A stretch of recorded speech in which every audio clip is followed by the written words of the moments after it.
Leon, don't mess with the Zohan. Man, fuck the Zohan. Yeah, when I heard Adam Sandler was going to be in a movie called Don't Mess with the Zohan, I thought it was going to be an alien attack or something. You would think that. But no, nothing as far-fetched as an alien attack, just Israeli counter-terrorists who decides to come to New York and become a hairdresser. Yeah, it is kind of science fiction itself, isn't it? Yeah, pretty much. 'Cause I thought this was going to be the next Star Wars movie or something. But yeah, no, it is funny. Like, yeah, alien attack, that would have been more real. Yeah. Well, the thing is, man, I know I ain't want to see this movie because I don't like Adam Sandler movies. I mean, okay, I can't say I don't like all of them. We've had our share of. Sure. Like, we always fall back on The Wedding Singer. Mm-hmm. And I like 50 First Dates. Mm-hmm. And it just seems like whenever he teams up with Drew Barrymore and it's an actual romantic comedy, those work somehow. We like The Waterboy too. I never saw The Waterboy. Yeah, you did. No, I didn't. You never saw The Waterboy? I never saw The Waterboy. Okay, well, The Waterboy was funny. Was it? Which you wouldn't think it is because Adam Sandler is playing a retarded guy, which he does in every movie. And I hate that when he's doing an accent. Yeah. So yeah, there's no reason. I mean, I'm kind of mad you drugged me to this movie. Only thing I hate more than an Adam Sandler comedy is when I watch an Adam Sandler comedy and I actually end up loving it like I did this time. And I'm going, God damn it. Why am I keep laughing at this movie? Because it's Adam Sandler. I'm not supposed to laugh. I know you like that kid who's sitting up there trying to be mad. Yeah. And somebody's like, you ain't really mad, are you? Come on. You know it's funny. And you like, come on, smile. Okay, Adam. Okay. All right. You got me. But see, and I thought the movie was gonna be bad too because come on, man. And it's not even 5 minutes into the movie. What does Adam Sandler do? He catches a fish between his ass, and I'm like, oh, here we go. Here we go. This old bullshit. But it just like almost like the minute he left the beach, because somehow he's on the beach being like like some kind of super Jewish Fonzie or something. Well, I guess Fonzie was Jewish when you come down to it, but like Israeli Superman on the beach that everybody loves. He's doing all this amazing stuff, but it's stupid. It's the same kind of lowbrow Adam Sandler stuff. But the minute he gets with the Israeli army and he becomes like the Zohan fight machine, it's actually a pretty cool movie. Like, it could have been like a serious movie about a superhero where it was actually pretty cool. Like, they had a good budget and some good special effects and some good action sequences. I was like, God damn. No, it's Adam Sandler being a badass, looking like a homeless man. Yeah. He's got that afro and that beard going on. And he jumps out of that car and he does that Spider-Man thing, jumping from wall to wall and catching bullets with his hand. And you know what, man? There was scenes where he was jumping from rooftops. It looked more realistic than Daredevil.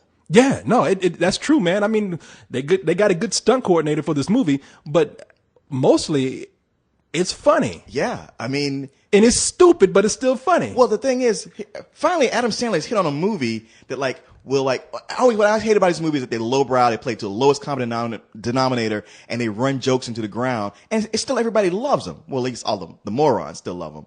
But finally, he's got a movie that appeals to somebody like me, where I'm like, hey, you actually have some intellectual comedy going on in here, interwoven with all the stupid shit that I normally hate. Yet it's such a good mix. I'm like, hey, I'm actually laughing at the jokes I normally don't laugh at. Yeah, and it's a pretty simple. Well, I won't say it's a simple story. The premise is simple. You have a guy who is a badass in the Israeli army. Right. I mean, he's pretty much the Israeli James Bond, except with superpowers. Except, yeah, he pretty much has superpowers. Yeah, I mean, they just don't say it. He's pretty much like a mutant or something. But he wants to secretly be a hairdresser, and he tells everybody he wants to do that. Of course, since he's so macho, everybody says, "What are you, some kind of fagula?" What? Yeah, fagula. Fagula. And so he just says, "Fuck all this Israeli killing stuff. I'm just gonna sneak away to New York and fake his own death. Yeah, and I'm gonna pursue my dream." So he wants to work for Paul Mitchell. He's sitting in his room with an old, 1985 Paul Mitchell catalog. And he, of course, he goes, and the moment he gets there, he cuts himself a mullet and a flock of seagulls haircut and gets out there and puts on some of the gayest clothes, some hot pants and a hot pink shirt, and goes off and tries to be a hairdresser. Yeah. Imagine a disco shirt with Daisy Dukes and sandals. Yeah. And then he goes off and he actually finds a job where it's crazy enough that he's walking around in these gay clothes and he wants to be a hairdresser, but then he gets a position at this salon where A Palestinian. A Palestinian salon of all things. His enemy. Right. I mean, like while he's in America, he's telling everybody he's from Australia, not Israel. And yeah, he goes to work for the Palestinians cutting hair over there. But yeah, it gets so crazy that he starts. You think he's gonna go in there because we can see where the movie's going. It's like, oh, he's gonna cut hair and he's gonna become a sex symbol, even with this crazy the style he has. And he does. And all the women want to do him, but it's all women over 50. Yeah, he's a sex symbol to a bunch of old hags. Well, I shouldn't call them old hags. You shouldn't do that, man. No, that's wrong. They're just older women, much older white women who love having this guy who cuts their hair and has sex with them. In fact, when I say 50, I'm being generous. We got some hot 50-year-olds out there. I'm talking about like women 70 and older. We're talking about no shit, Mrs. Garrett from The Facts of Life. Oh, that's right. Miss Garrett, the actual Miss Garrett from the Facts of Life, who I thought was dead. And for all I know, that could have been her talking corpse in the movie. But yeah, he's doing all these women and it's all these old women. And then that's where the plot gets a little convoluted because all of a sudden people recognize him in the city as the Zohan and they want to take him down. There's another thing with John Turturro as this guy called the Phantom, who is pretty much his arch enemy. His arch nemesis. So, like once they discover that the Zohan's in New York, the Phantom wants to come back and have the final showdown with him. And hey, now that we're digging in the plot machine, let's pull out the crooked real estate developer who wants to get all these shops out of the neighborhood so he can build a mall. I'm sorry, I didn't mean to interrupt you. No, he wants to get all these shops out of the neighborhood so he can build a mall. Yeah, it's the whole let's save the rec center story. Yeah. So they got to fight this guy, and this guy's pulling in, rednecks pretending to be Palestinians to bomb the neighborhood. It's crazy. And see, it is crazy, but the craziness is part of what makes it funny. But see no, it is the craziness of it all. I mean, because the movie's ridiculous. It's the same Adam Sandler ridiculousness that's in there. A lot of physical comedy. I don't think there was one fart joke in there though. That's a step up for him. You're right. No, all the fart and shit jokes, because they even had a chance to do a shit joke and they passed on it. And they didn't do it. But these are all replaced with hummus jokes. Yeah. Now, if the one place this movie really falls down is like, okay, they make some jokes. I guess in the Middle East they eat hummus a lot. Not as much as they do in this movie, because he shows people, using hummus as sugar and stirring their glasses in it and just rubbing it on everything. One dude, Zohan's dad, dips his glasses in the hummus and like sucks on the lens. So I was like, damn, these motherfuckers love some hummus. And it's kind of funny if you know the culture. It's like, okay, let's make fun of this culture, but they do it too many times. It run into the ground pretty much. Yeah, I mean that's Adam Sandler for you. Hey, if people laughed at it once, they'll laugh at it 64 times, right? Yeah, of course. And what I thought the movie was funny, and I even thought that where the movie picks up, it gets a little deep. I mean, they actually have this anti-Palestinian Israeli war message in it. They're like, hey, we all cut this shit out and let's get together. See, here in America, you guys can just work right across the street from each other, but over there, you're fighting over a little strip of land. Right. I mean, this movie it did what Chuck and Larry didn't do. Where Chuck and Larry was trying to hey, this is a pro-gay movie by having 90% anti-gay jokes, and at the end going, no, we're pro-gay. It's like, no, you're bullshit. This is a movie where, hey, they actually pull this off of hey, we're making fun of the Palestinians and the Israelis, but in a nice way. And at the end, this message of look, let's just stop fighting and put this to rest, because it ain't helping anybody. Exactly. And I did like the movie for that. I mean, it was really a heartfelt message, man. And it probably works because Adam Sandler while he's not gay, he is Jewish. He is very much Jewish. Yeah. And I got to tell you, from the Israelis I know, his accent is dead on Israeli. It's not just Middle Eastern. It's not just Jewish. It really is Israeli. Really? Yeah. Oh, well, it's authentic too. The next thing I know, they're going to tell you Adam Sandler really did fight in the Israeli army. He really is Zohan. But he came over here to make comedy movies. yeah, exactly. But that's what all those subplots is what I thought kind of brought the movie down, because the movie is too long. It's longer than it should be. About I think. 10 or 15 minutes. Really? Because I thought it was probably about 15, 30 minutes too long. Yeah, well, I don't know. I thought they could have taken some subplots. Yeah, I mean, and it's okay. I mean, that's a minor gripe of mine. Right. They fit in so many cameos in this movie too. Mariah Carey, Chris Rock. They got John McEnroe. People he's always putting the movies too. Kevin James. Kevin James. We did the last movie with John Turturro. And of course you get Rob Schneider. You can't have an Adam Sandler movie without Rob Schneider in it. Rob Schneider. I didn't mind Rob Schneider so much this time. He didn't feel like he was crowbarred into the movie. He was funny. He had a decent part. Yeah, no, I agree with you totally, man. When he came on the screen, the moment he got on there, he was on that cell phone, the taxi. I was laughing my ass off. Yeah. Rob Schneider must have called, speaking of gay, he must have called Adam Sandler in a gay act, because Rob Schneider is in every Adam Sandler movie. You know, Rob Schneider's like, Adam Sandler's probably like, look, man, I'm really gonna do this movie alone. I don't care. What's this on my cell phone? Oh, you doing it doggy style with who? all right. Okay, Rob, I'll use you this part. But but you know what really made me laugh in this movie?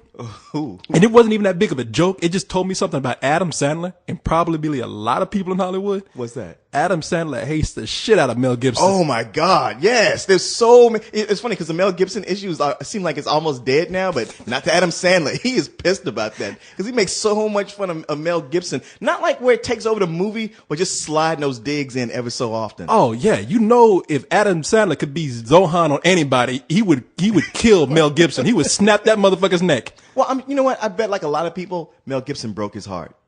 I'm sure he grew up watching The Road Warrior and Lethal Weapons and loved Mel Gibson, and to have that happen, he's just like, Yeah. man, this man is dead to me. Well, think Tore about a piece how of his clothing when it happened. Yeah, no, think about how we would feel if a cop came over and was ready to arrest Mel Gibson. Like, nigga, you a nigga? Oh yeah, Yeah, we'd be. Jews are cool. Shit, Kramer better not walk his ass up in here. No, he might as well go hide with Osama bin Laden somewhere, because you know Mel Gibson's house would have been burned down before he even got back home. You're like, what the fuck happened here? Yeah, Mel Gibson, what you think about that? You too old for this shit? Yeah, Danny Glover would have been out there in a moment, would have tortured his hand. But no, this movie, if it hadn't been for the length of it, I would have been more partial probably to full price. But because it dragged on a little too long for me, and because of too much hummus, all the hummus jokes, I'm gonna give it a very good matinee. I got to tell you that, you know what? Like the first 10 minutes or so, I didn't think were funny. Was it 10? I don't know. Whatever. That very opening didn't think was funny. Too much on the hummus, slightly too long, and yet, because of how much I was laughing in this movie, it's been a long time since I laughed that hard in a movie. I'm gonna go ahead and say full price, because I think it really covers the ground well of pleasing a lot of different type of Adam Sandler fans. I'm Israel, you're Palestine, and that rating you gave is the Gaza Strip. I want you to change that. Actually, for one of us to be Israel and the other to be Palestine, we have to go like better than sex and some old bullshit. That's true. We got to be the polar opposite. No, it's no. I have no argument with that, though. I mean, I'm glad to see you give it that kind of rating. I thought it was surprisingly funny for Adam I'm Sandler shocked movie. as hell because I know when I go tell people like, no, this movie's really funny, you're gonna be like, aha, that nice try. I'm like, no, seriously, it's a really funny ass movie. Yeah, it makes me want to go back and watch 8 Crazy Nights again. And no, it ain't that good. Ain't nothing that funny. I want to see a sequel where Adam Sandler really does go after Mel Gibson as Zohan. Cause you know something, cause I know I don't mean to take this review on so long. Here I'm talking about the movie and I just keep going, but I just want to say real quick, I really like that character and I would not mind seeing a sequel with him. You know what? Yeah, me too. I mean, just him doing something with that character. He could have, that's the thing. This movie could have been all about this character on his spy missions. And it would have worked, or at least an hour-long featurette or something. And you know what's cool about it? Because Adam Sandler is not overacting in this. He's not being stupid. Zohan is cool. So yeah. Zohan is real collected. Zohan is fucking old women ain't freaking out over it, you know. That's true. And I like that about that character. But because in every other movie, in fact, I think that if Adam Sandler didn't have the right direct on this, he would have played Zohan like this. Oh, I want to kill somebody. Well, see, that brings up an interesting thing because, like, I was like, damn. How is it that I'm laughing? I laughed my ass off at this Adam Sandler movie, and I hated all the other ones. Looked at the credits. Directed by Dennis Dugan. He directed all the other shitty Adam Sandler movies. Mm-hmm. Written by Adam Sandler. Check. Judd Apatow. I don't understand. Robert Smigel was the third writer on this movie. And I got to think, Robert Smigel, who does the TV Funhouse things on Saturday Night Live. Doesn't he do what he does? The Ambiguously Gay Duo. Does he do Triumph? The angry? Yeah, that's right. Yeah, and he's the voice of Triumph, the comic dog. So Triumph wrote this movie. Pretty much. I got to figure it was his contribution that made this movie so funny. Yeah, and gave it an edge. No. I was just. Hey, they right. Don't mess with the Zohan. I was ready to come in and be like you. Fuck the Zohan. I ain't laughing at this shit. No, I was surprisingly pleased at this movie. So I'm glad we both liked it, man. Makes me want to give you a hug. Uh-oh.